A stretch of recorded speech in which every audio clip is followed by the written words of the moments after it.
Hi, welcome to Simply Scrapping. Narelle here.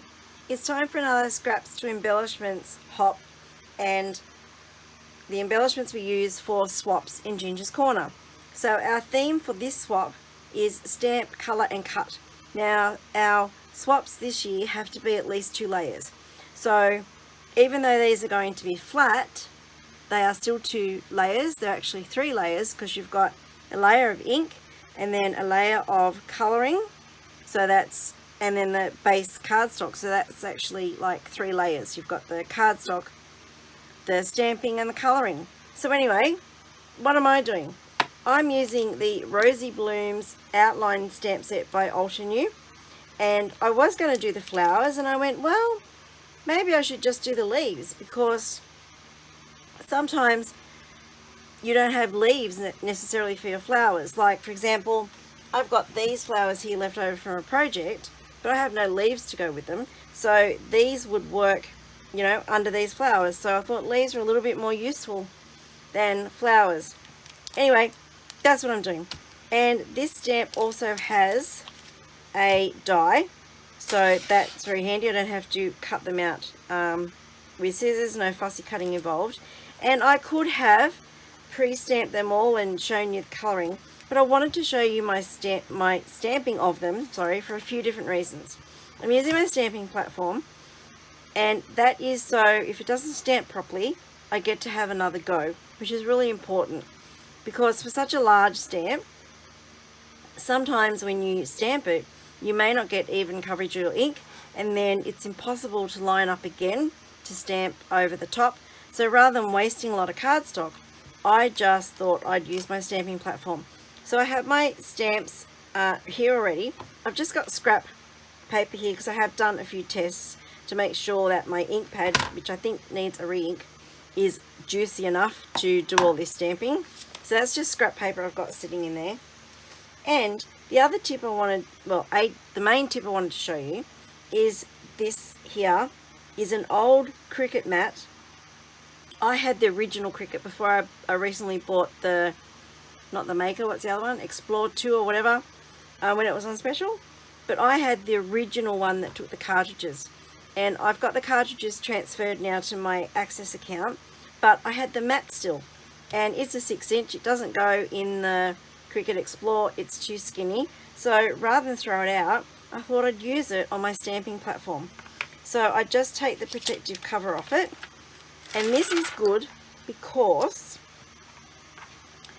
you don't have to worry about your magnets getting in the way of your stamps. And sometimes if you've got a large stamp and you want to, you know, put your magnets down, sometimes they can interfere with your stamps and cause you an issue, and you have to keep repeatedly stamping. So this works really good. It is tacky still, and I just hold it, I just need the one magnet to hold it in place. And the other thing I found is that sometimes with your stamping platform, your stamp wants to stick to your paper. So when you lift the stamp off, your paper's going to lift with it. And then if you don't get that lined up in exactly the same place, you're not going to get the image on top again. So it defeats the purpose of using a platform, really. So I found with this, the paper sticks to the sticky mat, and my stamp, even if it sticks to the paper's not lifting because it's stuck to the mat. So anyway, it works for me and it works really well. So I've just cut the paper to size for my stamps. I measured, you know, the amount of space the stamps take up, cut some cardstock or paper to the size, and then I simply just put the ink pad, and yes, I am being heavy-handed because this does need a re-ink. Okay, and then I've got this 3D printed tool that a friend was making years ago. So I went, yep, okay, I'll have one of those. I think you can actually buy these in lots of places now, I'm not sure. And I don't know the friend's still making stuff like this or whatever. And she sells them just on her Facebook profile, no like business page or anything, just like to friends and family. So I can't link you, unfortunately, but they are fantastic because it's a hard foam, just glides over the cover plate of the platform, gives me a lot more pressure than I can get with my hands myself. And now when I lift that up, see there's no sticking whatsoever on that, and that is stuck tight, so it is not lifting up. Right, so this stamp, I noticed, I didn't stamp, well, it didn't stamp properly here on these veins. So this is where I get to re-ink it. I don't need to re-ink the whole thing because there's only the one section that didn't stamp properly, so I just give it a bit more oomph in that section.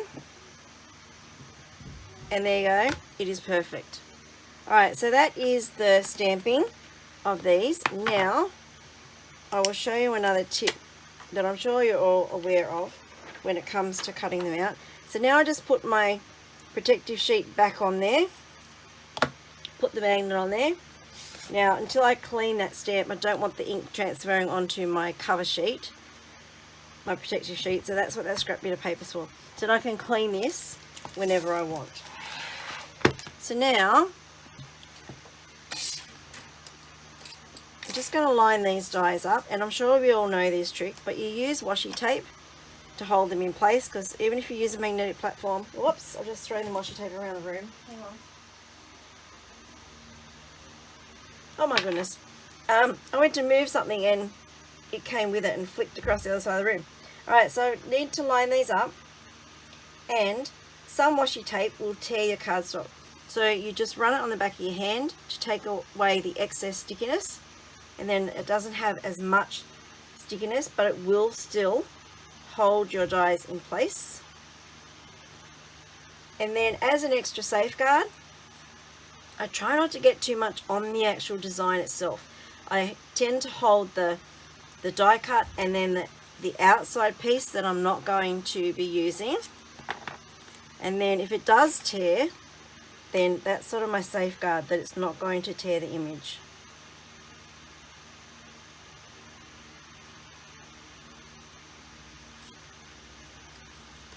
Alright, so I'm going to bring my die cutting machine across. Now this may make the camera wobble, I'm sorry if it does.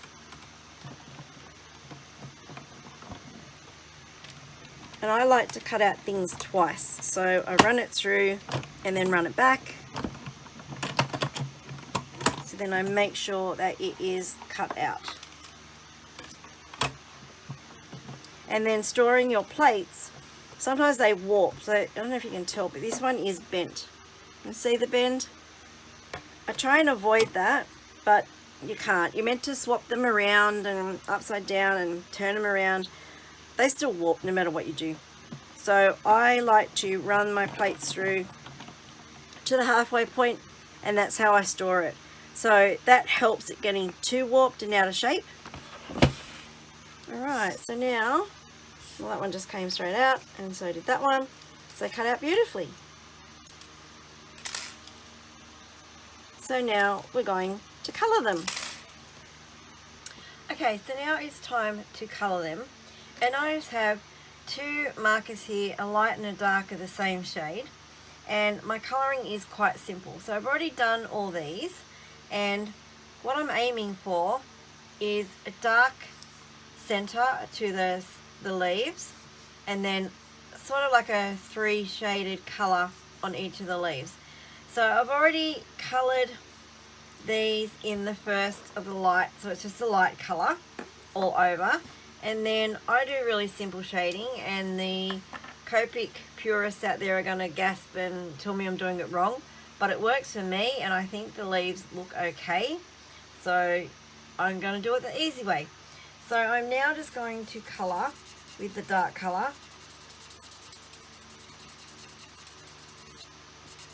Sort of down the middle of the leaves and up the centre a little bit. And you can see I'm not doing like a flicking motion like I know people are trained who are Copic marker educators or certified colorists. That's the proper way to do it. But this works for me. It's quick and easy, and I still get a shaded effect.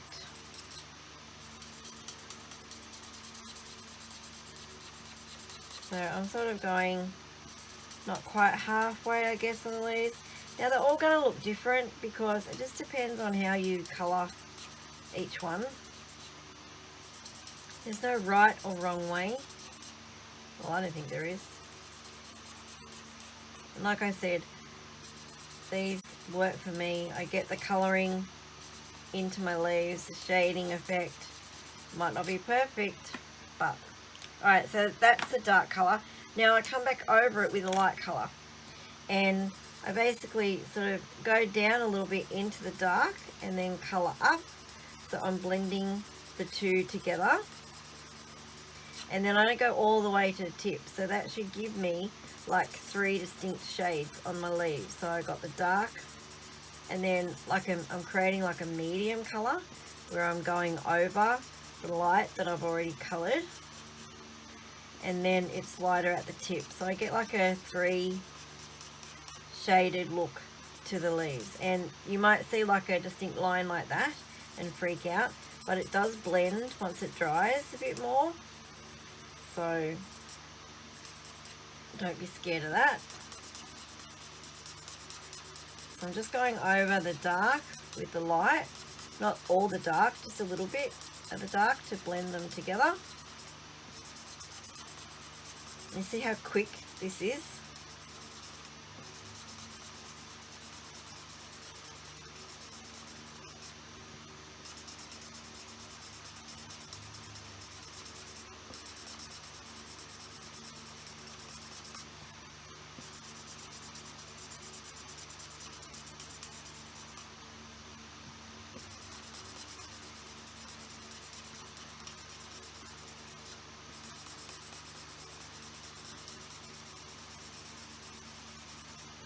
Alright, so there's that big leaf done. Now I come into the little one, and same principle, but I'm just not doing as much because they are tiny little leaves, and I probably should have coloured them before I cut them out. Oh, it doesn't matter because it'd just be easier to hold, particularly this little one, but it doesn't matter.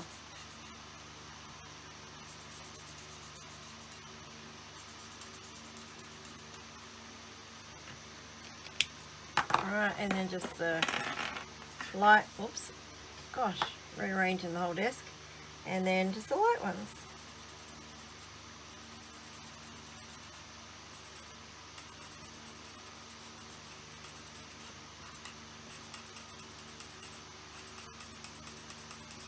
So each person in this swap will get one large leaf and one small leaf.